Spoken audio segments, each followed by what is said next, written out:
पिता एव पुत्रो जायते, पिता ही पुत्र बनकर के पैदा होता है, उसी का नाम डीएनए है। डी का मतलब हुआ दादा, एन का मतलब हुआ नाना, और ए का मतलब हुआ आत्मा। तो मेरे शरीर में दो चैनल हैं, एक मैटरनल चैनल, एक पैटर्नल चैनल। एक पिता का रक्त संबंध और एक माता का दुग्ध संबंध। रक्त संबंध लाल रंग खून का, जिसको हम आरबीसी कहते हैं, और श्वेत रक्त कण, जिसको हम डब्ल्यूबीसी कहते हैं, ये हमारे शरीर के अंदर हैं।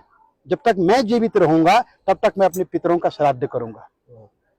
इसलिए हमारा सनातन धर्म कहता है कि पिता ददाति पुत्रान, पिता पुत्र देता है, और दादा पौत्र देता है, और परदादा सुख संपत्ति देते हैं। वंशो विस्तारताम यातु, वंश का विस्तार, कीर्ति यातु दिगंतरम, और सारे संसार में कीर्ति का फैलना, आयुर्विपुलताम याति, लंबी उम्र देना, पितृदेव प्रसादता, पितरों के प्रसाद से, पितरों की कृपा से। तो ये जो 6 महीने हैं, इस 6 महीनों में जब अश्विन का महीना आता है, दक्षिणायन जब आरंभ होता है, तो पितरों का दिन होता है, और पितृ वायु रूप में आपके घर में वापस आते हैं कि जो कुछ वो छोड़ करके गए हैं वहां सब ठीक तो है। मैंने जो संपत्ति छोड़ी है उस संपत्ति में मेरे बच्चे मिल बांट करके खा रहे हैं या नहीं, अरे मेरे लिए कुछ दे रहे हैं या नहीं, मुझे स्मरण कर रहे हैं, तो वायु रूप में आते हैं।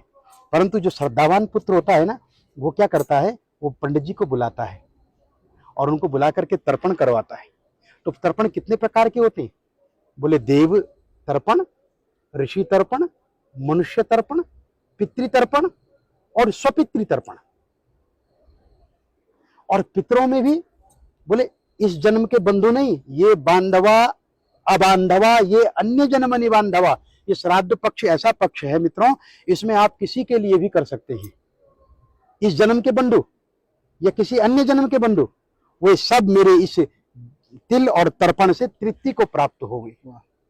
दूसरा इसका बड़ा सुंदर मंत्र है जो सार्वभौमिक मंत्र है कि नरकेशु समस्तेषु यातनासु च ये स्थिता, नरक में फंसे हुए मेरे जो पूर्वज हैं, किन्हीं कारणों से नरक से नहीं निकल पाए हैं, तो आज जो मैं ये तर्पण कर रहा हूं ना, मैं यमराज से प्रार्थना करता हूं कि वो उन्हें नरक से निकाल दें, उन्हें रिलीज कर दें, छोड़ दें। इसलिए यम तर्पण भी होता है। यमाय धर्मराजाय मृतवे चांतकाय च वैवस्वत कालाय सर्वदेवक्षाय च औदुंबराय ददनाय नीलाय परमेष्ठिने विरकोदराय चित्राय चित्रगुप्ताय ते नमः। चित्रगुप्त को भी प्रणाम करता हूं कि वो उनकी लाइफ डायरी में से उनका पाप निकाल करके और उन्हें आज मुक्त कर दे। ये पितृ तर्पण है। अपने पितरों को, दूसरे के पितरों को, सर्व पितरों को मुक्ति देने का कार्य ब्राह्मण करता है। आज हम लोग यहाँ पर नारायण की पूजा कर रहे हैं, पितृरूपी जनार्दन देवता प्रियंताम, और अपने यजमान और अपने पितरों की पूजा।